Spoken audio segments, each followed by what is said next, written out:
गजपति जिले में सुभद्रा योजना रे मो सेवा और जनसेवा केन्द्र रे महिला मानक जनगहली देखा मिलुछि। किंतु आज गजपति जिलार मो सेवा और जनसेवा परिचालक माने जिलापाल को साक्षात करी अनेक समस्यार सम्मुखीन हेउथिबार जिलापाल निकट में अभियोग करिसेंति और गोटे सुभद्रा फॉर्म पारिश्रमिक वृद्धि पाई जिलापाल माध्यम रे मुख्यमंत्री को एक लिखित पत्र प्रदान करथिले। विशेषतः कहक आसते जदिव सर्भर इश्यू किसी अच्छी जो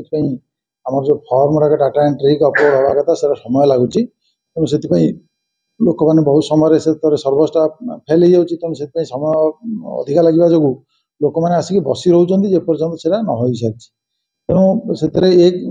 ये गोटे कथा सेकेंड कथा से गुड़ा जगह आधार लिंक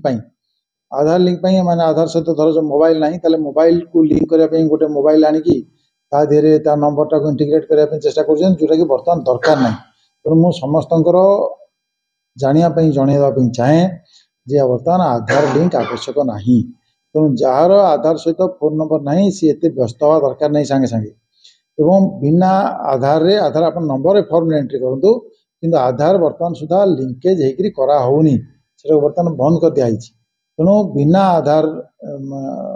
माने फेच करके मतलब जो सर्वर फेच करके जो इंटीग्रेट होता आधार ऑथेंटिकेशन से आधार ऑथेंटिकेशन बिना हो पार तेणु धर जो ओटीपी जो मैंने चाहते से ओटीपी बर्तमान आसोनी आधार ताको डिजेबल कर दिखाई तेणु से आपण मैंने फॉर्म सहित आधार नंबर जो लिखिक दौरान से दिंतु और सीएससी सेंटर में सी तार एंट्री करेंगे और सी तक अपलोड करेंगे से बसी रहीकि जगिया दरकार नहीं तेणु से दायित्व और परवर्त अवस्था आपड़ माने सेठू ये पाइबे एंट्री है माने रिसीट पाइबे तेणु रिसीट समस्त को दिज्व कौन सी आधार जो कौन सी सीएससी कि मो सेवा केन्द्र में पैसा पड़ो ना मैंने आम फॉर्म फिलअप करवा कि कौन पैसा पड़ो ना आधार जगह आप आधार किसी करेक्शन कर अलग पैसा देवा पड़ो से 100 रुपीज देवा पड़ो सीटा अलग जिनस बर्तमान से जातु ना बर्तमान फॉर्म फिलअप करके दिंतु और से डाटा एंट्री हो कॉमन सर्विस सेंटर में मो सेवा केन्द्र में आप जहाँ रिसीट मिला कथा मिल सुभद्रार कौन सी डेडलाइन ना केते सुधा यहाँ मिल तेणु यापी अनिर्दिष्ट समय अच्छी तेणु आपण मानकर जी आज भी एंट्री नहीं किसी व्यस्त हवा दरकार नहीं यहाँ जेबे एंट्री हम जी एलिजिबल अच्छी जेबे एंट्री हम से समय पैसा मिल वर्ष को 2 थर पैसा मिल तेणु ये सेप्टेम्बर 17 न मिल जब सेप्टेम्बर 20 मिलला कौन असुविधा अच्छी सेप्टेम्बर 30 मिले कौन असुविधा अच्छी अक्टोबर मिले कौन असुविधा अच्छी अक्टोबर हो नवेम्बर हो डिसेम्बर ये गोटे ऑनगोइंग जिनसा यहाँ यार किसी स्पेसिफिक डेडलाइन ना जे तारीख भितर हम ना हेनी तेणु समस्ते एमती गहली होगी व्यस्त होगी आसिया दरकार नहीं जो वर्तमान गजपति जिला पारालाखेमुंडी ठारे जो सुभद्रा योजना रे जो लोक मैंने हंतसंत होउचंती एवं से कार्यरत बीएलई एवं मो सेवा परिचालक भाई मैंने आज कलेक्टर द्वारस्थ होती आसतु सहित सीधा सलग आलोचना करवा से माने कलेक्टर सार सहित जिलापाल सहित भेटघाट कर कौन प्रतिश्रुति देते से कौन समस्या रही से विषय नहीं आसतु बुझा। मो ना के प्रमोद कुमार द्वारा मोहना ब्लॉक रो भिएली अछि आपण जो आसी तो कौन समस्या नहीं जिलापाल को अवगत करने आम आसलु आम जिला जाकर जी अच्छा सीएससी आउ एमएसके रो भाई मैंने आसलु जे सुभद्रा योजना जो राज्य सरकार आरंभ कर 17 तारिख प्रथम इन्स्टॉलमेंट मिल बोली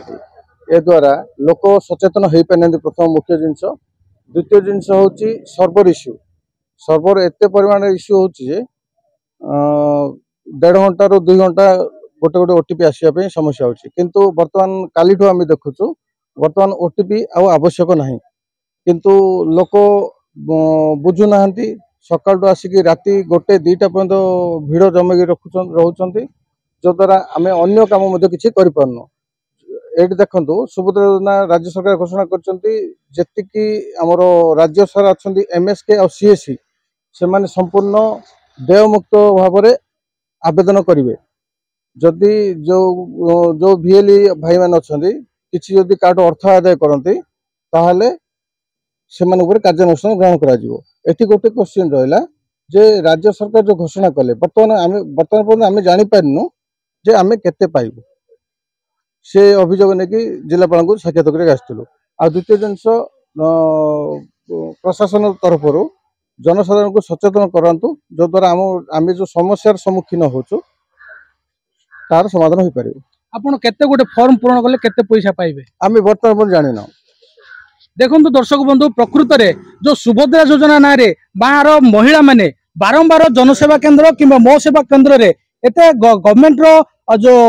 बारंबार से सचेतन करा जाउछि कि बिना ओटीपी रे कार्य हबो से सीडीपीओ ब्लॉक सीडीपीओ मैडम को द्वारा अंगनवाड़ी कर्मी मानक मध्य सचेतन करा जायछि। कौन सी महिला माने सीएससी सेंटर कि मो सेवा केंद्र को जाइकी गहली करंतु नहीं किंतु बारंबार से माने एते सचेतनता करिला सत्य मध्य बारंबार गहली करूछंती जो द्वारा कि अनेक